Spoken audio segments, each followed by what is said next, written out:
just to be really clear, feedback is giving information, and that's very important, information to another human being about your experience of them. So feedback is always about the experience of the person giving it. It's always about you as the giver. The person who's receiving it can take it on, they can take in the information, they can adjust their thinking, their behaviour, their perceptions, or not. They can choose to completely ignore it.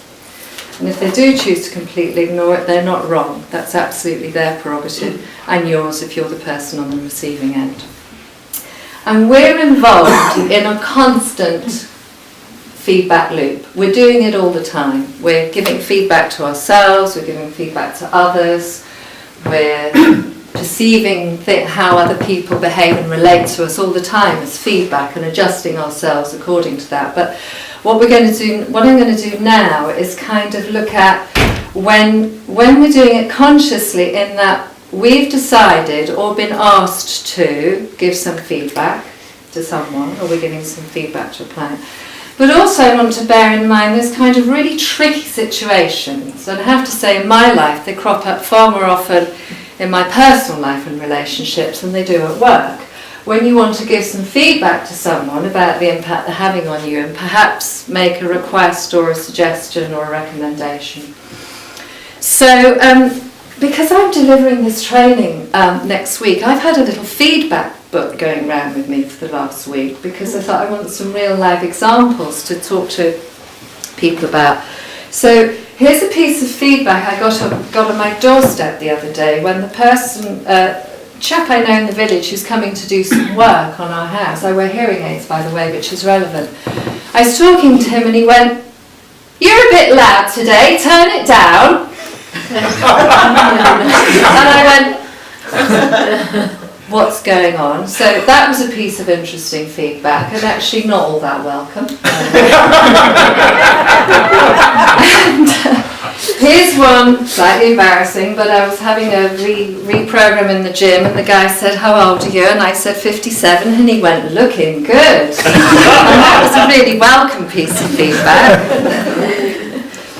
But also myself, I notice if giving feedback, feedback I give that's not useful, particularly to my husband, which is, "Don't interrupt, let me finish before you say something," and so on. So I've also got some examples from work actually, so we'll come to those if they're useful. But I want to, before I give you a structure or a strategy, which I will give you, I want to talk about creating context where feedback can be given and received more effectively.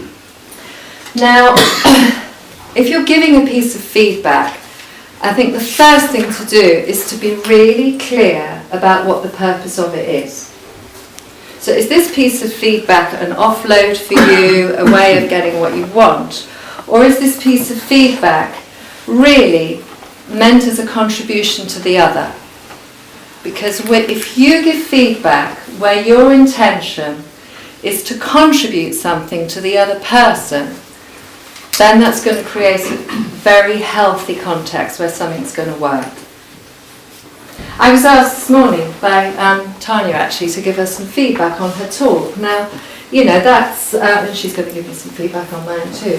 So that's very easy in a way, but I'm going to be really clear that when I give her some feedback, my intention for her is to be a real positive contribution, so she can really get something from that she can do something with.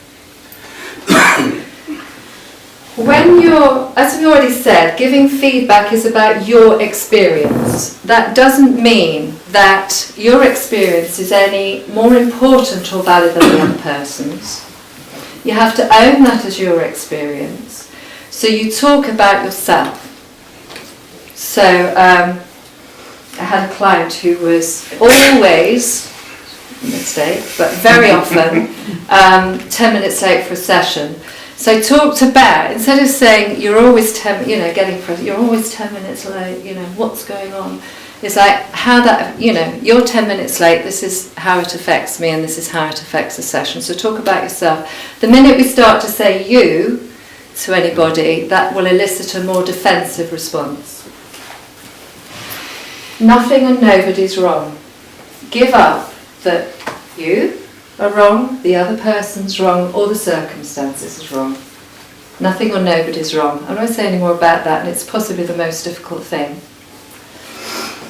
Assume goodwill, which is that talk into an empty space where anything can happen. I did training, like a few of us, I did training with an organisation called Landmark Education, and they had a phrase which is already always listening, which I absolutely love. Because what this means is, I already know what you're thinking, what you're feeling, and how you're going to respond, because you always do. So if you can empty the space on the other side, which is the other person, rather than assuming they're going to be upset, they're going to be pleased, they're going to think this, they're going to do that, then you will empty a space where something really wholesome can happen. Assume goodwill. Assume the other person's going to enjoy or welcome what you're saying. Ask for what you want and be willing to hear no. I think this is really important because quite often we gear ourselves up to giving somebody some feedback which might feel a bit crunchy. Maybe it's one of those challenging ones. You really want to ask somebody to do something different. And you put in all that work and you do it really properly, and then you just totally expect that because you've done that, you're going to get what you want. Well, actually, the other person, of course, has equal rights to say, I hear what you say, I'm sorry, no. Really important, really underpinning all of this, especially up here, is be honest with yourself. I don't know if you've ever been on the other, be honest, be authentic. If you've ever been on the other end of being, being communicated to correctly.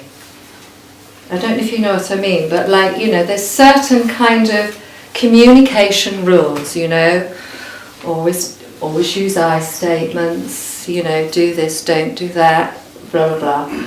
But actually, if somebody's doing it in a formulaic way, which is really possible, especially as I'm going to give you a strategy, if you do it in a formulaic way, it's not going to land. So you've really got to kind of dig in and be honest with yourself before you give feedback.